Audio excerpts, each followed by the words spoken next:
tell the truth and nothing but the whole truth. And I got the proof. I swear to tell the truth and nothing but the whole truth. You. Saddam Hussein was once a friend of America. He's now the ace of spades in their deck of cards. Noriega was once a friend of America. He's doing time in Florida. All the friends that he makes that aid him or facilitate his will or his way, ultimately he turns on them. He don't have a nature that you can trust. I have some dogs and cats at the farm, and I have a dog that's a real politician. We call him Shorty. And Shorty gets along with the cats until one of the other dogs that don't get along come around. Then if one of the other shepherds start running to kill a cat, Shorty's right there with him too. I think there's a lesson in that for you if you would be wise. Everything in nature has a natural enemy. And we have a natural enemy that does not wish to see us free, justified, and equal. Every black man that seems to rise economically, he's trying some way to get into your organization or your corporation to take it from you. Chicago is one of the great cities of black advancement. And now all of the things that we prided ourselves in, the enemy has them in his hands. We prided ourselves in Independence Bank. We prided ourselves in Ultra Sheen. We prided ourselves in these things because black men who rose from nothing took an idea and made a successful business and employed hundreds of us, and now that entity is in the hand of the enemy. We were proud of Mr. Johnson. Boy, that name Johnson keeps coming up. Johnson of Ultra Sheen and Johnson of BET. The only Johnson left is the Johnson at Ebony. And I hope they don't get Ebony. But right now there's a move to take over all black newspapers. And there's a move to take over all black funeral parlors. Because death has now become a big business in the black community, burying young black men from 18 to 45. Go check out Gatlin's, go check out Leaks. Go check out the funeral parlors in Chicago and in every major and minor city in America, and those funeral parlors are filled with young black bodies dying, number one, from AIDS, number two, gunshot wound, number three, suicide. So Mr. Randy Weaver sold a sawed-off shotgun to an agent. When the agent was found out, he cut out. And then the FBI approached Randy Weaver. And they told him, look, we got you. Because the weapon that you had was an illegal weapon, and you sawed off the barrel and sold it to this man. So we got you on a weapons charge. Now you can turn and be our agent, and we'll leave you alone. I wouldn't be a bit surprised if 30 of you in here are like that.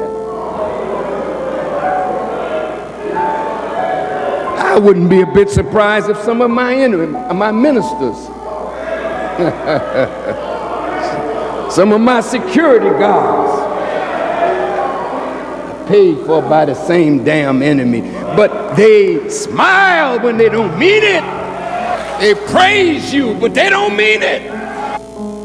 You don't know whether you can trust your mother today because money is being used to buy your souls. And since you don't have loyalty to nothing, that's why Paul in his writings could say treacherous times would come and men would be traitors. That's what's filling the black community now. Filling black organizations and black churches, a number of traitors.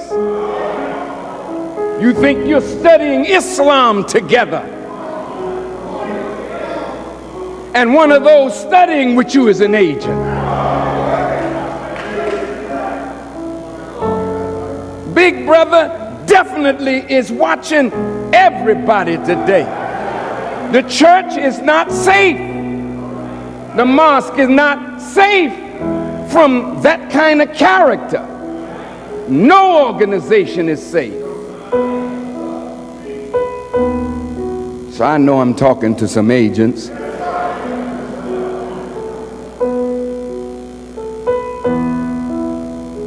But I'll continue to talk to you because I still believe you can be resurrected in spite of your foolishness. But let me continue, because Randy Weaver refused to be an agent. He said, I'm not going to be a snitch. So when they said, you're not going to be a snitch? He said, no.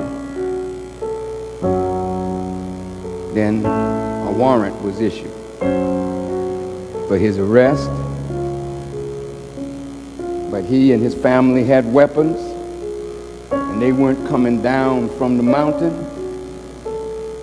And the marshals, federal marshals, were sent out to serve him, you know, with his warrant. And unfortunately, something happened, and a marshal got killed, and his 14-year-old son got killed. Now the government in Washington, upset that a federal marshal was killed, they sent down rules of engagement. You know, rules of engagement means how you're going to engage the person whom you believe to be your enemy. So the rules of engagement were that any sniper that they had placed in positions around the house, anyone that you see with a weapon is fair game. Listen to me now. Listen to me, brothers. Anyone that you see with a weapon is fair game. So the weapon that they had bought for their protection became the instrument of their deaths. So the man came out of his house with the weapon in one hand, and he reached for his door, and a bullet tore through him, his hand and some part of him. And his wife came to the door, and a bullet struck his wife in the head, killing her instantly. The boy that they had killed, the 14-year-old boy, he had him laid out in a little house on his property. It was like a shrine almost. And the wife was dead on the floor in the house. They couldn't bring her out, and keeping her in was endangering their health.